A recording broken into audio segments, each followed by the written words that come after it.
The next day, just before noon, Karen's alone in the house when she hears a firm knock at the front door. When she peeks out and sees the detective, she knows the time has come.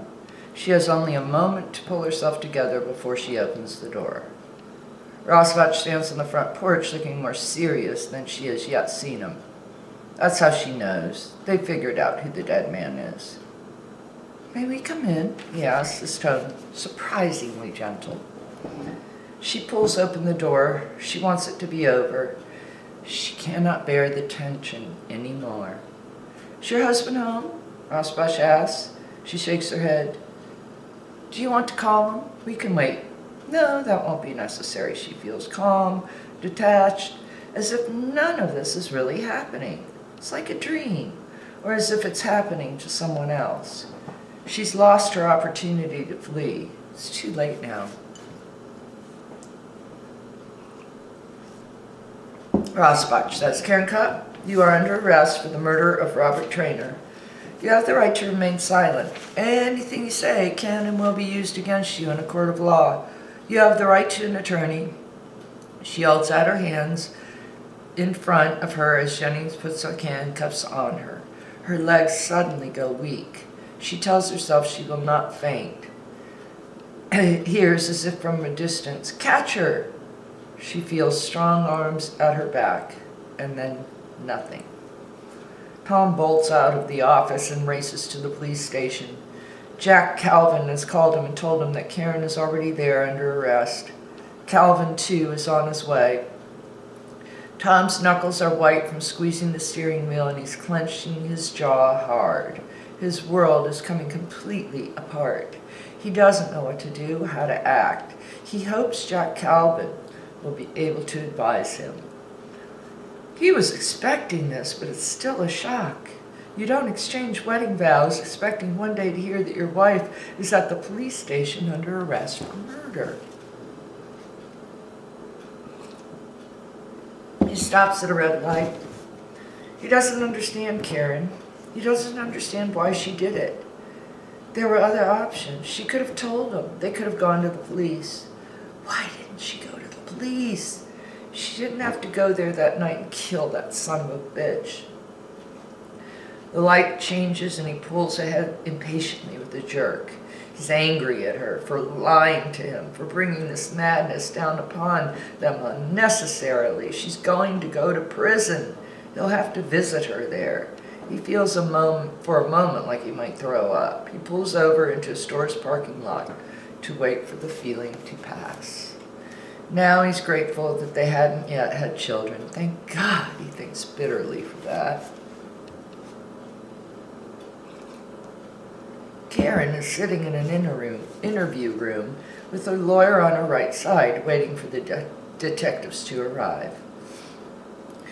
Before they were brought in here, Calvin told her what to expect. "You have the right to remain silent, and you're going to use it," Calvin says bluntly. "We're going to listen to their questions, get a feel for what they know or suspect. You're not going to say anything. That will come later when you're ready to make a statement." She nodded nervously. "Okay." "The state must prove its case against you. Your job is not to help them do that. Your job is to follow my instructions. If you listen to me and do what I say, it all may work out." And then he added, "Although I can't promise anything, of course." She swallowed, her throat dry. "They must have enough or they wouldn't have charged me," Karen said, her voice tense. "There's a higher standard of proof at trial," Calvin told her. "Courage. Let's take one step at a time." And then she was brought in here. Her handcuffs have already been removed, perhaps because she's a woman, she thinks, or perhaps because of the nature of her alleged crime. She's probably not considered dangerous. They think she's a woman who killed her husband in cold blood, but surely they don't think she's likely to kill anyone else. At the sound of the door opening, Karen stands nervously. Rosbach and Jennings enter. "Can I get you anything?" Rosbach asks her politely. "Water? Coffee?" She shakes her head no. After the necessary preliminaries, the videotape interview begins. Rosbach says, "We know that Karen Krupp is a new identity for you, one that you adopted about 3 years ago." He's sitting directly across from her, a buff folder closed on the table in front of him. The detective looks down at the file and opens it. Karen immediately sees the photograph there of her as Georgina. She recognizes the picture. She knows he wants her to see it. She merely glances at it and raises her eyes again. He reviews the file silently for a moment, then looks up at her. "We know that you are actually Georgina Traynor and that you are married to Robert Traynor, the man shot to death last week. And we can put you at the scene of the murder." She says nothing. Beside her, Calvin sits quietly. He seems to be completely relaxed but alert, not unlike the detective who's sitting diagonally across from him. She's grateful that she has Calvin here. If she were alone in this room with Rosbach, she might make a mistake, but Calvin is here to make sure that doesn't happen. "Tell you what," Rosbach says, "I'll tell you what I think, and you can just nod if I'm on the right track." "She's not an imbecile," Calvin says mildly. "I'm well aware of that," Rosbach answers curtly. "Anyone who can successfully fake her own death is clearly not an imbecile." He turns his gaze to Karen. "Maybe we should talk about that first. My hat's off to you. You're obviously a very clever woman." He's trying to get her to talk by appealing to her ego. She thinks it's not going to work. She'll talk when it suits her and when she's ready. She knows she's going to jail because Calvin has told her that's what there's no bail on a charge of murder. The thought of jail petrifies her. "Tell me how you did it," Rosbach says. She says nothing. "Okay then, tell me why you did it. Why did you fake such an elaborate, convincing death and start over as someone else?" When she still doesn't speak, he says, "My guess is that you're running from your husband. My guess is that you're a battered wife and you had to get away. He wouldn't let you leave. You couldn't just divorce him. He would come after you. So you faked your death. But then, after 3 years, he calls you up on the phone. You're in your kitchen in your new life. You hear his voice. You're shocked, terrified. You panic." She lets him talk. She wants to hear what he has to say, what he thinks he knows. "He asks you to meet him," Rosbach continues. "Perhaps he threatens you that if you don't, he will come after you and kill you. He knows your phone number. He no doubt knows where you live. So you agree to see him. You fly out of the house that night. You're so rattled that you don't think to leave a note for your husband. You don't bring your phone or your purse. You don't even lock your door." Rosbach sits back in his chair. She's watching him. Their eyes are locked. He waits a long moment. "Or maybe you were thinking more clearly than we've all been giving you credit for." He pauses for effect. "Maybe there's a reason you didn't bring your phone or your purse. You don't want to risk leaving anything behind. Maybe you didn't bring your phone because you were afraid it could be used to locate you. Maybe you were thinking pretty clearly after all because you brought a gun, a .38 caliber handgun, which we're still looking for, by the way. And you brought your rubber gloves with you," he adds, all of which looks like premeditation to me. Rosbach leans forward and looks deeply into her eyes, his blue eyes piercing hers. She's frightened by his gaze, but is determined not to show it. Rosbach ignores her lawyer and the other detective as if it's only the two of them in the room. She has to remind herself that she's not alone with this detective, but his eyes are mesmerizing. Calvin breaks in. "You're dreaming about the gun, and you have no idea whose gloves those are. You can't prove they belong to my client." "I think I can," Rosbach counters. He doesn't take his eyes off Karen to look even briefly at her lawyer. "I think you took a gun and those gloves and drove down to the abandoned restaurant on Hoffman Street, parked in the little parking lot nearby. You went into the deserted restaurant where Robert Traynor was waiting for you, and you shot him in cold blood." Karen remains stubbornly silent and reminds herself that they don't have the weapon that killed him, and even if they find it, it can't possibly hurt her. She's confident about the gun. They can't prove that she had a gun when she went into that restaurant. They can only prove that she was there. What did you do with the gun? Rosbach asks. She feels a sudden stab of fear and quickly smothers it. He doesn't know about the gun, she thinks. He might guess or assume, but that's all. It's more than possible, Rosbach continues, even likely that you owned a gun illegally. A woman as smart as you, a woman who faked her death, fooling all and sundry, a woman who began over with a new identity and didn't get caught until her husband found her. How do you think he found you, by the way? Her thighs tense under the table, but she will not be drawn into conversation with him. Rosbach tilts his head at her, and then after you shot him, then you panicked. You saw that you killed him. Did you drop the gun because you panicked? Or because you knew it couldn't be traced to you and didn't have your prints on it and it didn't matter? Or did you take it with you and toss it out the window somewhere?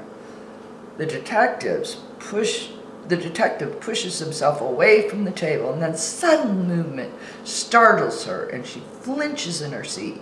He gets up and starts walking around the room as if he's thinking it through as he speaks. She's not fooled. This is all an act. He's an actor, just as she is. They are each other's audience. He's planned everything he's going to say. When you get to your car, you tear up the gloves and drop them in the parking lot. This is why I know you were panicked at this point, because why leave the gloves behind? There could be traces of your skin, your DNA, on the inside of the gloves. He turns and looks at her intently. She looks away. She can feel herself begin to tremble and tenses her body hard to stop it. She does not want him to see how frightened she is. And we both know how important those gloves are, don't we, Georgina? He stops in front of her and looks down at her. She refuses to lift her head to look at him. Because if we get DNA off gloves, they prove without a doubt that you were there. And because those gloves show intention. He pulls his chair out and sits down again and waits until she raises her eyes to him. By then, you were so panicked by what you'd done that you got in your car and drove as fast as you could to get away from there. Everyone agrees that you never go over the speed limit. Everybody goes over the speed limit sometimes, but not you. You never go through a red light. Why? Because you never want to get pulled over by the police. Because the number one rule for people who have taken on new identities is keep a low profile. And that's what you did for years. Everyone we spoke to was shocked at the way you drove that night. It was so out of character. You know what? I'm wondering what your character is really like when you're not pretending to be someone else.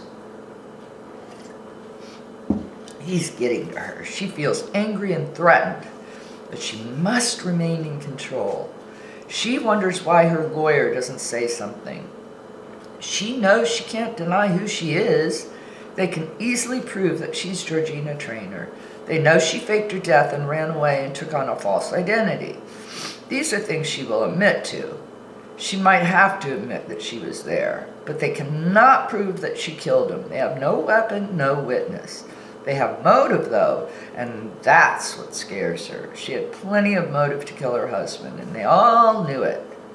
So let's just say you panicked, Rosbach continues. You get in the car, drive too fast, lost control, and hit a pole. Rather unfortunate, because if you hadn't panicked, you would have probably have gotten away with murder. She looks up at him now. She hates him in this moment.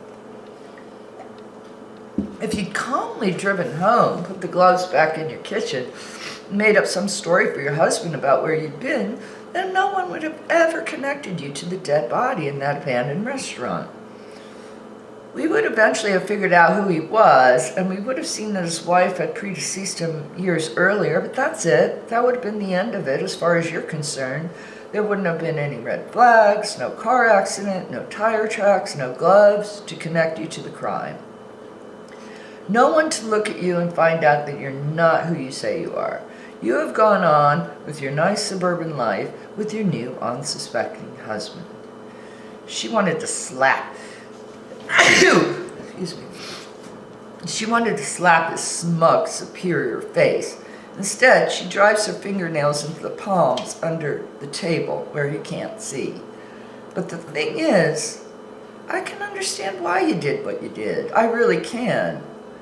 You don't want to tell me what life with Robert Traynor was like, but I think it will come out at trial. If the state proves that you killed him, of course you will want everyone to know why you killed him. You will want to paint as monstrous a picture of the man as you possibly can.